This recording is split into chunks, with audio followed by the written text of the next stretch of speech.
ለቤተ እምነቶች የከፈልነውን ገንዘብ ታክስ ላይ ማስቀነስ እንችላለን ወይ የሚል ጥያቄ ነው የዛሬ ጥያቄ። መልሱ ዲፔንስ። ለምሳሌ ለቤት እምነት የከፈልነው ብቻ ሳይሆን ለሞርጌጅ ኢንተረስት የተከፈለ፣ ፕሮፐርቲ ታክስ የተከፈለ፣ ዶኔሽንስ ለማንኛውም ለኳሊፋይድ ለሆነ ኦርጋናይዜሽን ለመስጊድ ሊሆን ይችላል፣ ለቸርች ሊሆን ይችላል ኦር ኤኒ ኳሊፋይድ ኦርጋናይዜሽን የከፈልነው ገንዘብ ታክስ ላይ ዲዳክት ማድረግ እንችላለን ወይ የሚል ጥያቄ ነው። እና አዎም አይደለም ከማለቴ በፊት አንድ ነገር ላስረዳችሁ። መጀመሪያ ታክስ ስናሰራ በየአመቱ ገቨርንመንት ስታንዳርድ ዲዳክሽን እና አይተማይዝድ ዲዳክሽን የሚባል ነገር በየአመቱ ኤቭሪ ይር ይህንን አናውንስ ያደርጋል። ስታንዳርድ ዲዳክሽን ኤንድ አይተማይዝድ ዲዳክሽንስ ምን ማለት ናቸው? በየአመቱ ታክስ ስናሰራ ከሁለት አንዱ የግድ መምረጥ አለብን። ሁለቱንም ማሰራት አንችልም። ታክስ የምናሰራው ከሁለቱ በአንዱ ነው። ወይ በስታንዳርድ ዲዳክሽን ነው ወይ በአይተማይዝድ ዲዳክሽን ነው። መጀመሪያ ስታንዳርድ ዲዳክሽን ማለት ምን ማለት እንደሆነ ልንገራችሁ። ስታንዳርድ ዲዳክሽን ማለት ብዙ ጊዜ ዩዥሊ ለካምፓኒ ተቀጥሮ የሚሰሩ ሰዎች ወይንም W2 ፎርም የሚባል ኤምፕሎይ ተቀጣሪ ጠቅላላ ከሰሩት ገንዘብ ላይ የተለያዩ ወጪ ሊኖራቸው ይችላል። ኳሊፋይድ የሆነ ወጪ ማለት ነው። ለምሳሌ ልብስ ገዝቻለሁ ምናምን አይደለም። ለልብስ ወይ ሾፕ ላደረግንበት ወይ ግሮሰሪ ላደረግንበት አይደለም። ለሌላ ለምሳሌ ለስኩል ሊሆን ይችላል፣ ለሐኪም ቤት ሊሆን ይችላል፣ ዶኔሽን ሊሆን ይችላል፣ ኦር እንደተባለው ለሞርጌጅ ኢንተረስት ሊሆን ይችላል፣ ፕሮፐርቲ ታክስ ሊሆን ይችላል። እንደዚህ አይነት ወጪ ሊያወጡ ይችላሉ ብሎ ገቨርንመንት አስዩም ያደርግና በዚህ ዓመት ይህን ያህል ድረስ ከገበያችሁ ከጠቅላላ ገበያችሁ ይህን ያህል ገንዘብ ይህን ያህል አማውንት ቀንሻለሁ። ፖርሽን ማለት ነው። ፖርሽን ኦፍ ዩር ኢንከም ኦኬ። ፖርሽን ኦፍ ዩር ኢንከም ዳት ዘ ገቨርንመንት ዳዝንት ታክስ። ምሳሌ ላስረዳችሁ። ስታንዳርድ ማለት ነው። ለምሳሌ የዚስ ይር 2025 ስታንዳርድ ዲዳክሽን በየእንትኑ ይለያያል። ለምሳሌ የሲንግል ለሆነ ሰው ወይንም ላላገባ ሰው ወይንም አግብቶ ለፈታ ሰው ብቻ ሲንግል ለሆነ ሰው ስታንዳርድ ዲዳክሽኑ 16100 ነው። የየአመቱ ይለያያል በኢንፍሌሽን ምክንያት ማለት ነው። እና የዚስ ይር 2026 የ2025 ግን ታክስ የምናሰራው 2026 ነው። ለሲንግል ለሆነ ሰው $16100 ነው። ምን ማለት ነው? $50,000 ከሆነ ጠቅላላ የሰራው ያ ሰው $16100 ይቀንስና ታክስ የሚያሰለው $34,000 ብቻ ነው፣ ወይንም $33,900 ብቻ ነው ታክስ እንዲያሰራ የሚገደደው። $16,100 ገቨርንመንት ዲዳክት ያደርገዋል ማለት ነው። ስታንዳርድ ዲዳክሽን ማለት ያ ነው። ለምንድን እንደዛ የሚያደርገው? በቃ ሪሲት ሰብስበህ ማስቀመጥ አይጠበቅብህም። ያወጣኸው ወጪ አመቱን ሙሉ ኳሊፋይድ የሆነ ወጪ ነው የምልህ። ኳሊፋይድ የሆኑ ወጪዎች ለሐኪም ቤት፣ ለዶኔሽን፣ ለቸርች፣ ለመስጊድ፣ ለምናምን እነሱ አሁን ኳሊፋይድ የሆኑ ኤክስፔንስ ናቸው ማለት ነው። ለማስቀነስ ታክስ ላይ ለማሰራት ለማስቀነስ ኳሊፋይድ ናቸው። እና እነሱን አውጥተህ ከሆነ ታክስ ላይ ማስቀነስ ትችላለህ፣ ግን ከ16100 በታች ከሆነ ነው። ማስቀነስ ትችላለህ፣ ግን ከ16100 በላይ ከሆነ ነው። ሲንግል ኮንክ ለምን ኦልሬዲ $16100 ስለተቀነሰልህ ለቤተ እምነቶች ወይንም ደግሞ ለፕሮፐርቲ ታክስ፣ ለዶኔሽን፣ ለተለያየ ነገር $15000 አውጥተህ ከነበረ አይቀነስም ማለት ነው። ከ16000 በታች ከሆነ ያወጣኸው ዶኔሽን ለምሳሌ $10000 ለቤተ እምነት ዶኔት አድርገሃል፣ አይቀነስልህም። ሪሲትም አያስፈልግህም። ለምን ኦልሬዲ እዚህ ጋር $16000 ተቀንሶልሃል። ለሜሪድ ፋይሊንግ ጆይንትሊ፣ ሜሪድ ለሆናችሁ ደግሞ እና አንድ ላይ ፋይሊንግ ጆይንትሊ ከሆነ የምታደርጉት ኦልሬዲ $32200 ተቀንሶላችኋል። ለምሳሌ ኢንከማችሁ የሁለታችሁ 50 ሺህ ሆኖ $100,000 ከሆነ የሰራችሁት አመቱን ሙሉ የእናንተ የ2026 ስታንዳርድ ዲዳክሽናችሁ $32200 ነው። ስለዚህ ለምንም ነገር አውጡ፣ ለምንም ለዶኔሽንም ይሁን ፎር ኤኒቲንግ ኳሊፋይድ ለሆኑ ነገሮች ያወጣችሁት ገንዘብ ከ$32200 በታች ከሆነ ክሌም ማድረግ ትችላላችሁ፣ ግን ምንም የሚቀነስላችሁ ነገር የለም። ኦልሬዲ እዚህ ጋር $32200 ተቀንሶላችኋል። ግልጽ ነው። ስታንዳርድ ዲዳክሽን ማለት ሄድ ኦፍ ሃውስሆልድ ደግሞ ሄድ ኦፍ ሃውስሆልድ ከሆንክ ደግሞ $24150 ተቀንሶልሃል።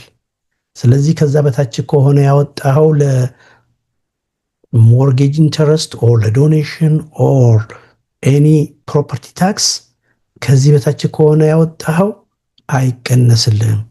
ኦንሊ የሚቀነስልህ ለምሳሌ ሜሪ ለሆናችሁ ሰዎች ለዶኔሽን $32,200 በላይ ካወጣችሁ የዛኔ እናንተ ፋይል የምታደርጉት ስታንዳርድ ዲዳክሽን ሳይሆን አይተማይዝድ ዲዳክሽን ውስጥ ትገባላችሁ ማለት ነው። እና አይተማይዝ ታደርጉታላችሁ። ዩዥሊ አይተማይዝድ ዲዳክሽን የሚጠቀሙ ሰዎች ለምሳሌ የግል ቢዝነስ ያላቸው ወይንም ደግሞ በአመት ውስጥ ከስታንዳርድ ዲዳክሽኑ በላይ ወጪ ያወጡ ሰዎች አይተማይዝድ ዲዳክሽንን ይጠቀማሉ። ለምሳሌ የግል ቢዝነስ ያላቸው ኡበር፣ ታክሲ ኦር ሰልፍ ኢምፕሎይድ የሆኑ ሰዎች ብዙ ቢዝነስ ኤክስፔንስ አለ ማለት ነው። ቢዝነሳቸው የተከራዩበት ሊሆን ይችላል፣ ለኤምፕሎይ የከፈሉት ሊሆን ይችላል ኦር እንደዛ ኳሊፋይድ የሆኑ ኤክስፔንሶችን በብዛት ስለሚያስቀንሱ እነሱ አይተማይዝ ነው የሚያደርጉት። ግን ሪሲት ግዴታ ነው፣ ሪሲት ማስቀመጥ አለባችሁ። ስታንዳርድ ዲዳክሽን ውስጥ ከሆናችሁ ግን ምንም ሪሲትም አያስፈልጋችሁም፣ መሙላትም አይጠበቅባችሁም።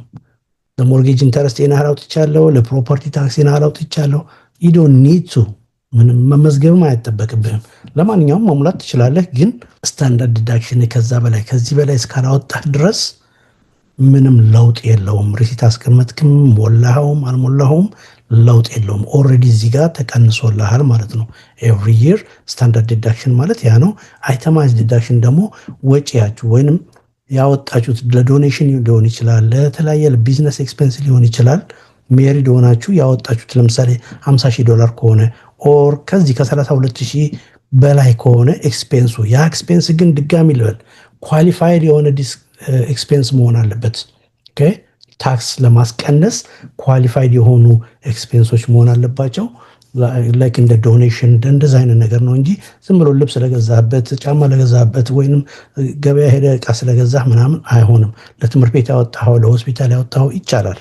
ለትምህርት ቤት ዕቃ ከገዛህ ለትምህርት ቤት አክሰሰሪስ ኦር ለሐኪም ቤት እነሱን ማስቀነስ ይቻላል። ከዛ ውጭ ያለውን አይቀነስም ማለት ነው። እና አሁን ግልጽ ሆነላችሁ አይደለ? ስታንዳርድ እና አይተማይዝ ያ ነው። ወጪ ያወጣኸው ወጪ ኳሊፋይድ ያወጣኸው ወጪ ከዚህ በላይ ከሆነ አይተማይዝ ታደርገዋለህ፣ ትዘረዝረዋለህ ማለት ነው። አንድ ነገር እዚህ ጋር መጨመር የምፈልገው ምንድን ነው?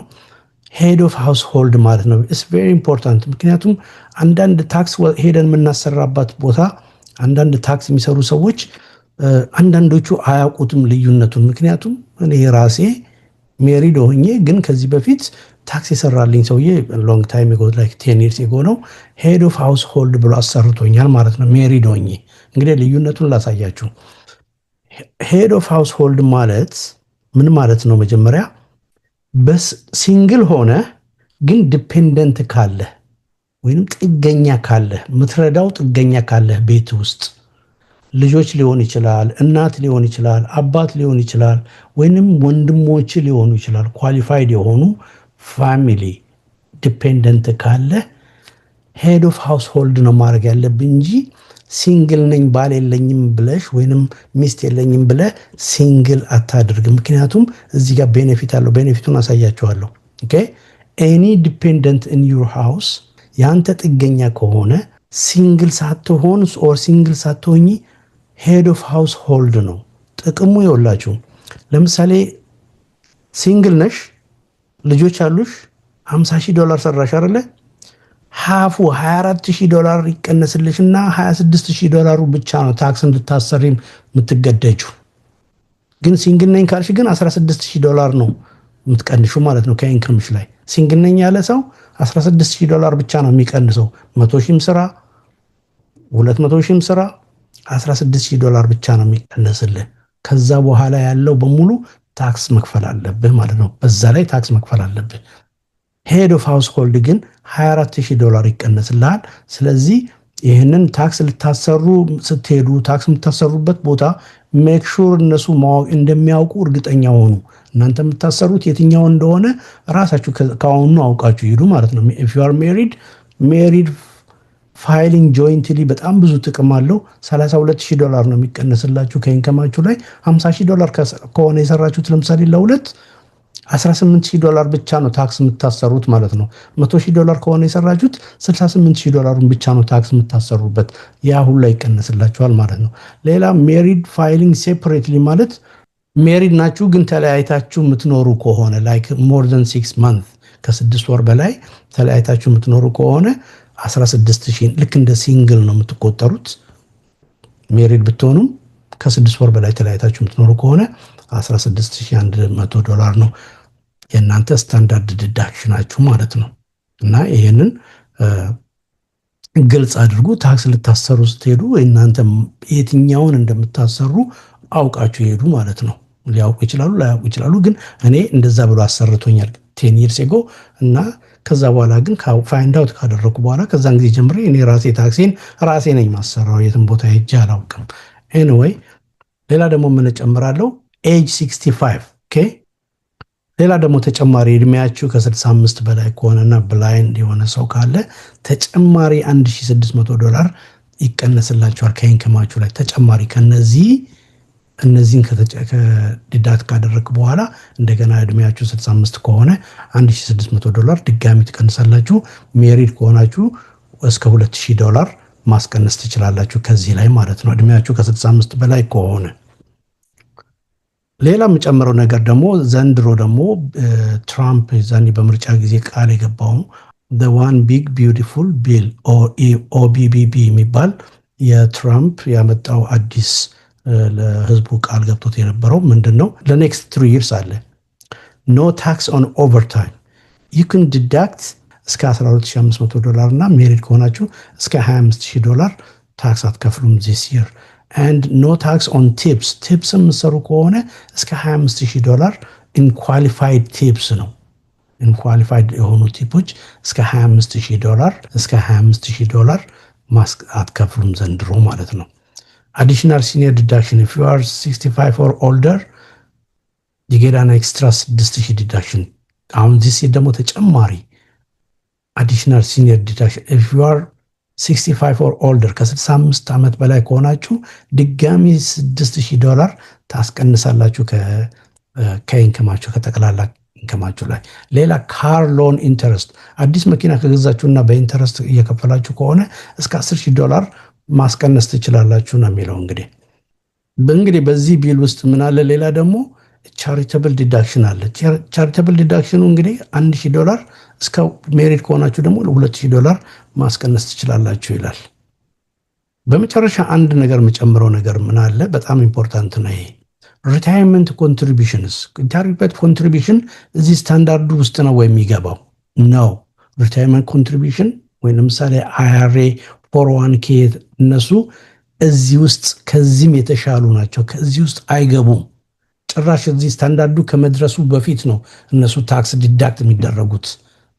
በጣም ሪታይርመንት አካውንት ገቨርንመንት እንደ ልዩ እንትን ነው ትሪት የሚያደርገው ህዝቡን ለመርዳት ማለት ነው። ምን ማለት ነው? ለምሳሌ IRA ወይንም 401k ኦር ኢንዲቪጁዋል ሪታይርመንት አካውንት ከፈታችሁ እንበል። ኢንከማችሁ $60,000 ነው እንበል። በአመት ውስጥ $60,000 ነው አይደል? $5,000 አመቱን ሙሉ ከፈላችሁ ወይንም ሪታይርመንት አካውንት ላይ ኢንቨስት አደረጋችሁ። ገቢያችሁ የሚቆጠረው እንደ $60,000 ሳይሆን እንደ $55,000 ነው። ገቨርንመንት $5,000 የት አደረጋችሁ ብሎ አይጠይቃችሁም። ለምን? ኦፍ ኮርስ ኤቪደንስ ያስፈልጋችኋል። 401k ላይ ኦር IRA ላይ ኢንቨስት ማድረጋችሁን እዛ ታክሳችሁ ላይ ተጨምራላችሁ እና ግን ኢንከማችሁ የሚቆጠረው ከ55,000 ጀምሮ ነው። ያኛው ታክስ አትከፍሉም። ኦኬ እስከ $7,500 ለሲንግል ማለት ነው። እዛ ላይ ማስቀነስ ትችላላችሁ። ለምሳሌ $60,000 ከሆነ ኢንከማችሁ $7,500 ለሲንግል ፐር ፐርሰን ወይንም ደግሞ ሜሪድ ከሆናችሁ እስከ $15,000 ከዚህ ላይ አውጥታችሁ ኢንቨስት ማድረግ ትችላላችሁ። ከዛ በኋላ ነው ስታንዳርዱ የሚጀምረው። ስታንዳርድ ዲዳክሽን የሚጀምረው ከዛ በኋላ ነው። ለምሳሌ $55,000 $60,000 ነበረ። $5,000 401k ላይ ኦር ሪታይርመንት ላይ አዋልከው። ከዛ ኢንከምህ ምንድነው የሚባለው? $55,000 ነው አለ ኢንከምህ የሚባለው አመታዊ ኢንከምህ። ከዛ ላይ እንደገና ሜሪድ ከሆንክ $32,000 ይቀነስልሃል። እንደገና ዲዳክሽን፣ ስታንዳርድ ዲዳክሽኑ ማለት ነው። ስለዚህ ስንት ይሆናል? 32,000 ሲቀነስ ወደ $23,000 ብቻ ነው ታክስ የምትከፍለው ዚስ ይር። ስለዚህ የሪታይርመንት አካውንት ታክስ ከዲዳክሽኑ በፊት ነው። ተጨማሪ ዲዳክሽን ነው እንግዲህ ሪታይርመንት አካውንቱ። ሪታይርመንት አካውንት በጣም ኢምፖርታንት ነው። ሪታይርመንት አካውንት ክፈቱ። ሁላችሁም ሪታይርመንት አካውንት ካልከፈታችሁ ፕሌይን ዊዝ ፋየር። ሶሻል ሴኩሪቲ በቂ አይደለም። በኋላ ጡረታ መውጣት በምትፈልጉ ሰዓት ሶሻል ሴኩሪቲ ኢንከማችሁ በቂ አይደለም። ስለዚህ ሪታይርመንት አካውንት ከከፈታችሁ ግን ያ ሪታይርመንት አካውንት ላይ የምታስቀምጡት ገንዘብ ዝም ብሎ ሴቪንግ ላይ አይደለም የሚቀመጠው፣ ኢንቨስትመንት ላይ ነው የሚውለው። ያ እያደገ እያደገ ይሄዳል። ገንዘባችሁ የትም አይሄድም። ገቨርንመንት ያንን 100% እርግጠኛ ስለሆነ ነው። የሪታይርመንት አካውንት አስተማማኝ ስለሆነ ነው ይህንን የሚፈቅድላችሁ። ከዚህ በፊት የሚከስር ቢሆን ኖሮ የማያተርፍ ቢሆን ኖሮ እዛ ላይ ኢንቨስት እንድታደርጉ አይፈቅድላችሁም ነበር። ኦኬ፣ ለምሳሌ የሆነ አክሳሪ የሆነ ገና ቁማር ላይ ኢንቨስት አደረኩት ብትል አይፈቅድልህም። ታክስ ግዴታ ነው፣ ትከፍላለህ። ኦኬ፣ ግን ይህ ግን አስተማማኝ እንደሆነ ገቨርንመንት ስለሚያውቀው ለሪታይርመንት አካውንት ላይ ገንዘብ አዋልኩኝ ካልከው እሱ ኦኬ ይምራሃል፣ ታክስ አትክፈል ይልሃል። ስለዚህ ሪታይርመንት አካውንትን ሲሪየስሊ ዩት። በወር የቻላችሁትን $300፣ $200፣ $500 ለራስህ እኮ ነው፣ ለሌላ ሰው አይደለም። ፎር ዩርሰልፍ ሴቭ ዩርሰልፍ ፈርስት፣ ኢንቨስት ፎር ዩርሰልፍ ፎር ዩር ፊውቸር። እድሜ ከ60 ዓመት አልፈህ እንደገና ስራ ከምትሰራ ደሞዝ አልበቃኝም ብለህ እንደገና ሶሻል ሴኩሪቲን ብቻ ቁጭ ብለህ ጠብቀህ በሱ ከምትደራደር ኢንቨስት አድርግ ለራስህ። ይመቻችሁ።